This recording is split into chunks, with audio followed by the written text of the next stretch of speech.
Oh, Patriots. Yeah, I like to call the New York teams New Jersey teams. This is Cryptid Cannabis. Welcome to our establishment, 708 Walker's Mills Road in Bethel, Maine.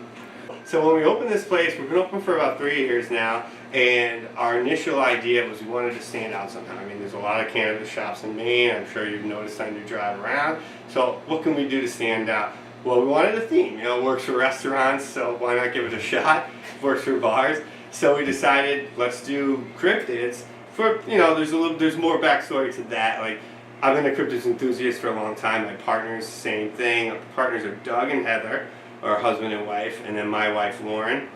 And the four of us are the cryptids crew, for lack of a better term. We wanted to partner up to do the store, and their cultivation company was called Hetty Eddy. My cultivation company was called Bigfoot Industries. So we're like, all right, let's do something with that. It just kind of made sense. And I don't know if you're aware, but Maine is about over 90% forest. So over years, there's been all sorts of cryptid sightings and stories, especially like the old logging stories. Like there's all sorts of things and myths that go around all of that. You know, you're deep in the woods logging for logs, things happen, and there's a lot of stories there. I mean, there's books written about it. I don't know if you've heard of Strange Maine. There's a famous book about it. There's actually one that just came out like a year ago called Maine Bigfoot. So there's a lot there. Obviously, Lauren Coleman. There's a lot of history when it comes to cryptids in Maine. So we said, hey, let's try that out. So here we are, and it seemed to catch on. You know, people like it. It's fun. It's different. You see the sign when you're driving by, like, oh, what is that? The sign itself says Cryptids Legendary Smoke. And I personally haven't had any experiences with Bigfoot in Maine. So, long story short, my dad, who's fought in Vietnam, when he came back from Vietnam, him and his buddies went on a trip to British Columbia.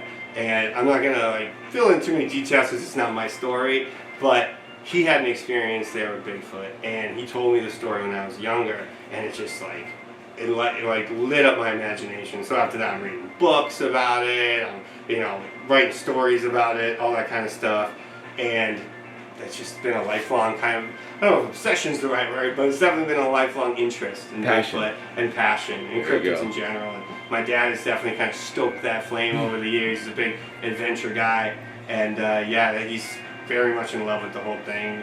Read books about it too, give me books for presents, stuff like that. And then Doug and Heather, my partners, also big time enthusiasts.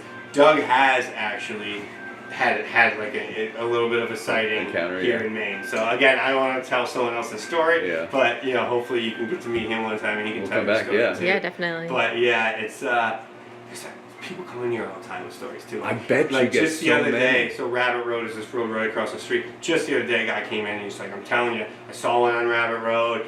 I've seen it 3 times here, just in the area." So there's a lot of that. Wow, and that's cool. The fact that we're called cryptids. Do you ever write them down and keep track of them? I definitely should. I definitely should. You're giving me good ideas here. But yeah, it's one of those things that people, it attracts people come in, and like not always just for cannabis. People just see the sign, want to come buy a T-shirt, or people want to come in and talk about cryptids, and you get a lot of stories. You know what I mean? So and I'm a believer, so I'll listen to who anyone wants to come in and tell me about it. I'm here for it. That's so cool. So another kind of element in why we named ourselves cryptids and the whole Bigfoot thing in general is cannabis in itself has been kind of this is it ever going to go legal? There's a kind of a mystery around it. Obviously now it's funny looking back on it, obviously, but there was a time when I was in college per se that we didn't know, especially California, but we didn't know what was going to happen here in the East Coast. So, the tie-in, a little bit of the tie-in there is, this mysterious thing that not everybody wants to acknowledge, which is medical cannabis for a lot of people. Not everyone is ready for it or wants to accept the fact that it is so helpful. Because there's a stigma. As much as there is a stigma around cryptids and Bigfoot in general, there's that little tie-in there that weaves in. It's like, yes, we believe in this.